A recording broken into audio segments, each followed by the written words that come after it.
A very good evening and welcome to all of you. In today's class, I am going to explain exercise in composition 46, taken from Rain and Martin's book. Time and tense के सभी feelers आज के class में होंगे और मैं 25 questions इस class में एक्सप्लेन करूंगा। चलिए शुरू करते हैं। रेन एंड मार्टिन के और भी इंपॉर्टेंट चैप्टर्स जिन्हें मैं एक्सप्लेन कर चुका हूं। प्रोनाउन कंप्लीट हो चुका है, डिग्री और एडजेक्टिव कंप्लीट हो चुका है, आर्टिकल कंप्लीट हो चुका है। आप सभी उन वीडियोस को भी देखें। आप डिस्क्रिप्शन में प्लेलिस्ट पाएंगे और वहां से लिंक लेकर के सभी वीडियोस को देखें। रेन एंड मार्टिन उन सभी लोगों के लिए काफ़ी इंपॉर्टेंट है जो ग्रामर में वीक हैं और खुद को स्ट्रांग बनाना चाहते हैं। आइए टाइम एंड टेंस के बहुत महत्वपूर्ण क्वेश्चंस आज के इस क्लास में करते हैं। पहला, the earth dash round the sun.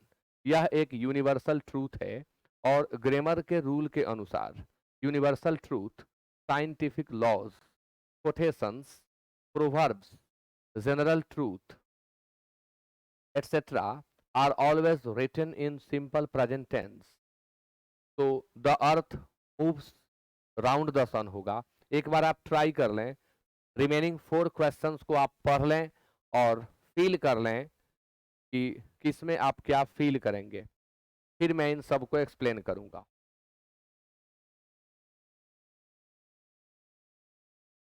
सरसरी glans, सरसरी निगाह में आप इसे पढ़ें और आंसर तय कर लें मन में, फिर मैं एक्सप्लेन करूंगा।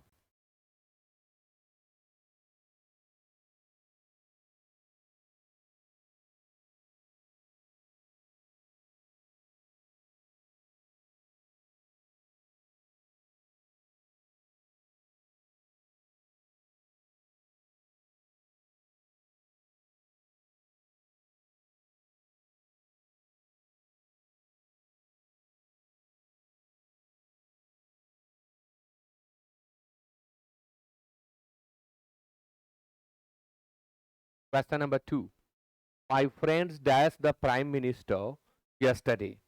आंसर 100 होगा और क्यों होगा।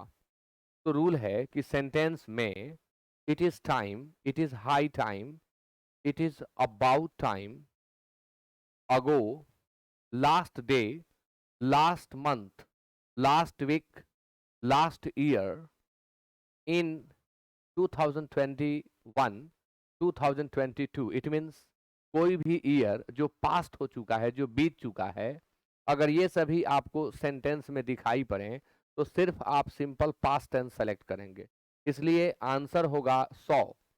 क्वेश्चन नंबर 3 में I dash him only one letter up to now.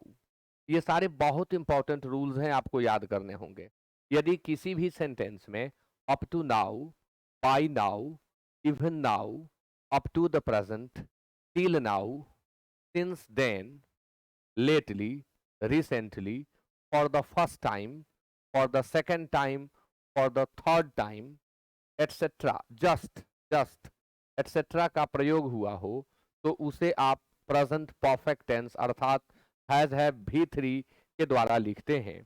तो आप यहाँ अप टू नाउ देख रहे हैं, येट और एज येट मेरे से छूटा था। येट और एज येट वाले वाक्य भी प्रेजेंट परफेक्ट टेंस में होते हैं, इसलिए आंसर होगा have sent. Question number 4, the dash were read about something. वह किसी चीज के बारे में चिंतित, अब यहाँ प्रेजेंट का सेंस है, किसी चीज के बारे में वह चिंतित दिख रही है तो she is looking, she is looking worried, वह चिंतित दिख रही है। Question number 5, it started to rain while we dash tennis. While जब भी पास्ट के सेंटेंस को कनेक्ट करता है, पास्ट के दो क्लॉज को जब भी यह कनेक्ट करता है तो वाइल अपने बाद में वाज वर भी4 ही लेता है, फिक्स्ड है वाज वर भी4। यदि वाज वर भी4 ऑप्शंस में न दिए गए हों तो आप भी2 सेलेक्ट कर सकते हैं, लेकिन प्रायोरिटी देनी है वाज वर भी4 को, इसलिए आंसर होगा वर प्लेइंग। अगले स्लाइड में क्वेश्चंस फ्रॉम 6 to 10 इन्हें आप एक बार पढ़ लें और आंसर डिसाइड कर लें, फिर मैं एक्सप्लेन करूंगा। Start reading.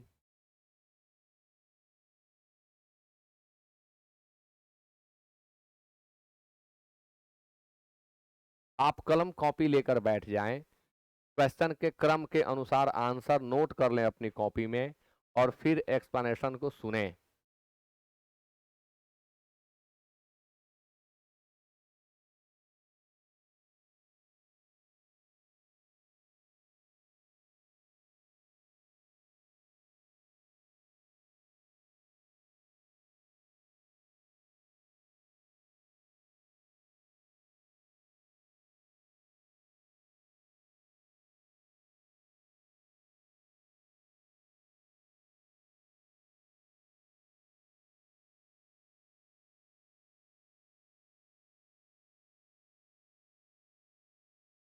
आइए, क्वेश्चन नंबर 6।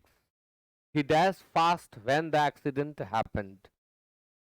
जब भी सेंटेंस के एक पार्ट में पास्ट टेंस का प्रयोग हुआ हो तो दूसरे पार्ट में पास्ट टेंस का ही प्रयोग होगा। व्हेन द एक्सीडेंट हैपेंड, जब दुर्घटना घटी। ही डैश फास्ट, जब दुर्घटना घटी तब वह फास्ट ड्राइव कर रहा था, इसलिए आप वॉज ड्राइविंग सेलेक्ट करेंगे। Next question. He dash asleep while he was driving. जब वह ड्राइव कर रहा था, व्हाइल के बाद वाजवर V4 हो तो व्हाइल के पहले V2 का प्रयोग करते हैं। जब वह ड्राइव कर रहा था तब वह सो गया, तो सो जाना फॉल अस्लीप होता है, लेकिन एक तरफ पास्ट है तो यहाँ भी पास्ट ही होगा।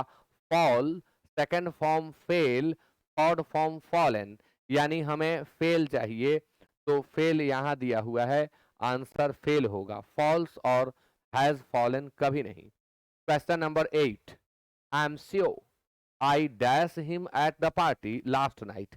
अभी बोल गया हूं कि वाक्य में लास्ट नाइट हो, लास्ट डे हो, लास्ट वीक हो, लास्ट मंथ हो तो आप सिंपल पास्ट टेंस सेलेक्ट करें, यानी 100।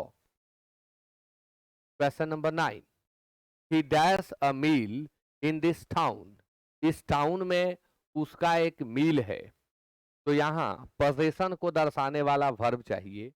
उसका एक मील है तो हैज होगा ही के साथ, हैव तो सोच नहीं सकते और इज हैविंग के प्रयोग से हमें बचना होता है। इज हैविंग प्लस नाउन का प्रयोग सेंटेंस को गलत बना देता है। आई am having a car, it's a completely wrong sentence. कहना होगा आई हैव अ कार। तो इज हैविंग के प्रयोग से आप बचें। जी हाँ, इज हैविंग का प्रयोग आप कर सकते हैं यदि इसके बाद 2+V1 हो तो। I am having to do this work, मुझे यह काम करना पड़ रहा है। ऐसी स्थिति में आप हैविंग के पहले वर्ब टू बी का यूज कर सकते हैं, लेकिन अगर ऐसा नहीं है, इन्फिनिटिव नहीं दिया गया है, नाउन दिया गया है, तो is am are was verb के साथ हैविंग का प्रयोग न करें, सेंटेंस गलत होगा। नेक्स्ट क्वेश्चन है, ही dash here for the last 5 years। Since या फॉर के बाद अगर टाइम दिया गया हो तो आप दो ही चीज सोच सकते हैं, और उसमें भी पहला होगा प्रेजेंट परफेक्ट कंटिन्यूअस, दूसरा होगा present perfect. Present perfect continuous यह दर्शाता है कि कोई काम पास्ट में शुरू हुआ और अभी भी जारी है। The action started in the past and still going on. लेकिन कुछ वर्ब हैं जिनमें आईएनजी का प्रयोग करना मना है।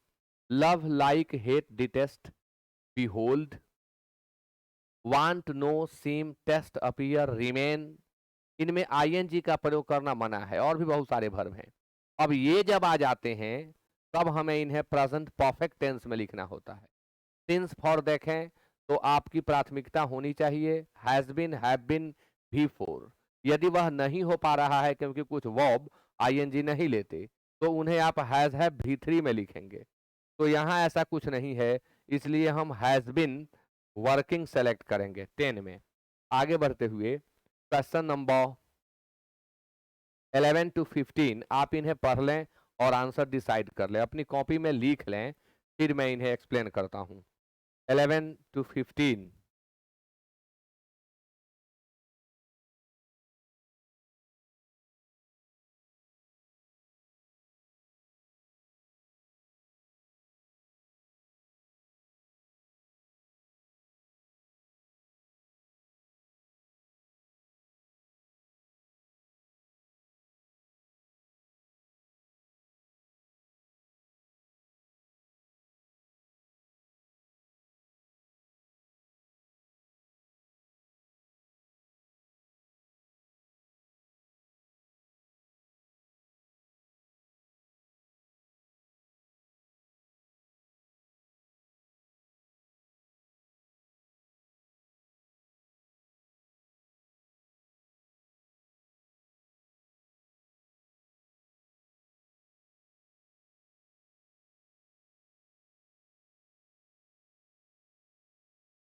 आइए एक्सप्लेन करते हैं। ही थैंक्ड मी, ही के साथ थैंक्ड पास्ट टेंस आप देख रहे हैं। He thanked me for what. अब एक तरफ पास्ट टेंस है, दूसरी तरफ आप पास्ट ही सेलेक्ट करें। हैव डन अच्छा लगता है लेकिन ग्रामेटिकली रॉन्ग है। हैव नहीं कर सकते, एक ही तो पास्ट में है। व्हाट आई हैड डन, जो कुछ मैंने किया था उसके लिए उन्होंने मुझे धन्यवाद दिया।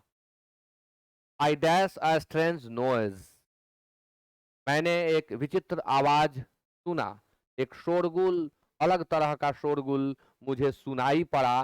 पास्ट का सेंस है, आप एम हियरिंग नहीं लिख सकते क्योंकि सी, हियर, थिंक, नोटिस, ऑब्जर्व इनमें हम आईएनजी का प्रयोग नहीं करते हैं। हैव बीन हियरिंग भी नहीं कर सकते क्योंकि हियर फिर भी यहाँ आईएनजी ही तो ले रहा है, इसलिए ये दोनों होंगे नहीं, हर्ड होगा। I dash him for a long time, अब know, love, like, hate, detest में आईएनजी लगाना मना है, तो ये आप एम नोइंग लिख नहीं सकते। ऐसे भी जब सेंटेंस में फॉर ए लॉन्ग टाइम है तो हम इस एम आर वर्ब फोर का प्रयोग करेंगे ही नहीं।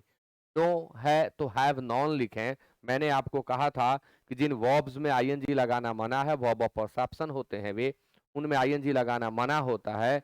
ऐसी स्थिति में हम सिंस फॉर टाइम दिए गए हों तब हैव भी थ्री का प्रयोग करते हैं, इसलिए आंसर होगा have non. Question number 14, I dash English for 5 years, 5 वर्षों से मैं अंग्रेजी पढ़ रहा हूं।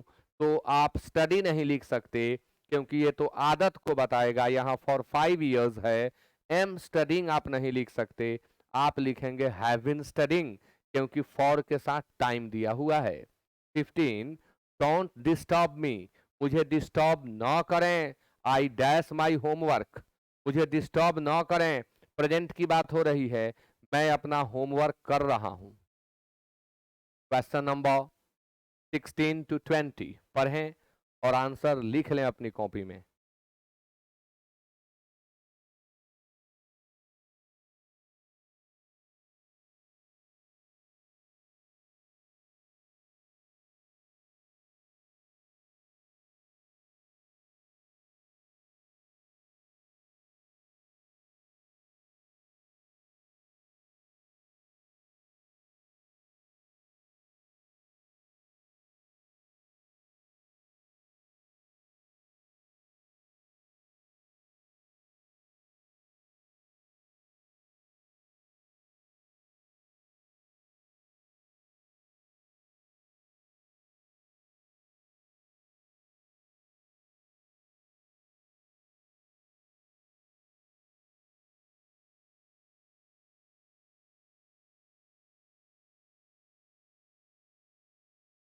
Question number 16, Abdul dash to be a doctor, Abdul doctor बनना चाहता है।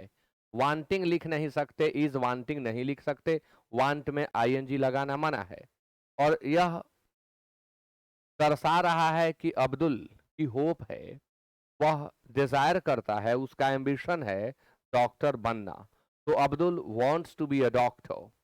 The soup taste good, taste में भी आईएनजी लगाना मना है, तो इज टेस्टिंग नहीं लिख सकते। अब बचे दो ऑप्शन, सूप सिंगुलर है इसलिए वर्ब सिंगुलर देंगे। The soup tests good. He dash TV most evenings, यह हैबिचुअल एक्शन है, वह मोस्ट इवनिंग्स अधिकाधिक शाम में वह टीवी देखता है। यह किसी के आदत का वर्णन है, यहाँ पर हम हैबिचुअल एक्शन देख रहे हैं और हैबिचुअल फैक्ट्स को व्यक्त करने के लिए सिंपल प्रेजेंट टेंस का प्रयोग किया जाता है, इसलिए हमें वॉचेज लिखना है। ऐसे भी हम इज वॉच नहीं लिख सकते और इज वॉचिंग वर्तमान में काम जारी नहीं है, आदत की बात हो रही है। प्रेजेंट की आदत को व्यक्त करने के लिए सिंपल प्रेजेंट टेंस का प्रयोग करें, पास्ट की आदत को व्यक्त करने के लिए सिंपल पास्ट टेंस या यूज्ड टू का प्रयोग करें। ही डैश आउट 5 minutes अगो, 5 मिनट पहले। सेंटेंस में आप क्या देख रहे हैं, अगो। अगो वाले वाक्यों को सिंपल पास्ट टेंस में रखा जाता है, इसलिए हम वेंट को सेलेक्ट करेंगे। When he lived in Hyderabad, he dash to the cinema once a week, आदत है लेकिन पास्ट की है। एक तरफ पास्ट टेंस आप देख रहे हैं, तो पास्ट की आदत को व्यक्त करने के लिए सिंपल पास्ट टेंस का प्रयोग होता है। और यहां थोड़ा टाइप मिस्टेक है, गोज। अब 21 to 25 इसे आप फील करें।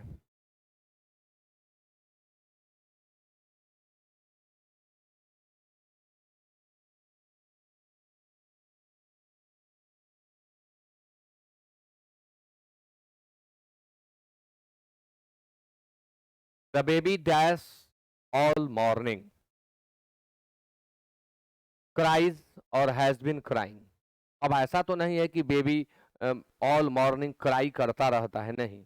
यानी कहना यह है कि सुबह से क्राई कर रहा है, हैज बीन क्राइंग होगा। I dash Rahim at the जू, मेरी मुलाकात रहीम से जू पर होती है। तो सॉ, हैव सीन और हैड सीन, यहां पर हैव सीन होगा नहीं, हैड सीन होगा नहीं, आई सॉ होगा। होती है नहीं, हुई। I saw Rahim at the zoo. Question number 23, I dash Kumar this week, I dash Kumar this week, इस सप्ताह। I haven't seen, I didn't see. अच्छा, एम नॉट सीइंग तो ऐसे ही आप डिलीट कर दें, ऐसे ही आप इसे हटा दें, ये होगा नहीं। बचे दो ठो। आप देख रहे हैं दिस वीक, अगर दैट वीक होता तो डिडेंट सी सेलेक्ट किया जाता। दिस वीक प्रेजेंट को शो करता है, इसलिए हैवंट सीन का प्रयोग करेंगे। इस सप्ताह मेरी मुलाकात कुमार से नहीं हुई है। This paper dash twice weekly, यह पेपर सप्ताह में 2 बार आती है। यहां पर इज अपीयरिंग, अपीयर में आईएनजी लगाना मना है, अपीयर्स होगा। Ashok fell off the ladder when he dash the roof, Ashok fell off the ladder when he dash the roof. आप एक पार्ट में फेल ऑफ देख रहे हैं, यानी आप सब्जेक्ट के साथ भी2 देख रहे हैं, तो दूसरे पार्ट में भी पास्ट टेंस का ही प्रयोग होगा। जब वह रूफ को मेंड कर रहा था, रूफ की मरम्मत कर रहा था, तब अशोक सीढ़ी पर से गिर गया। तो एक तरफ पास्ट है तो दूसरे तरफ प्रेजेंट होगा नहीं। कर रहा था यानी करना जारी था, ऐसा सेंस है, इसलिए हम वॉज मेंडिंग का प्रयोग करेंगे। और आज के क्लास में इतना ही। अगले क्लास में भी टेंस की ही चर्चा होगी और टेंस से और इंपॉर्टेंट क्वेश्चंस डिस्कस किए जाएंगे। Thank you for being with me till the end of the class. Good night.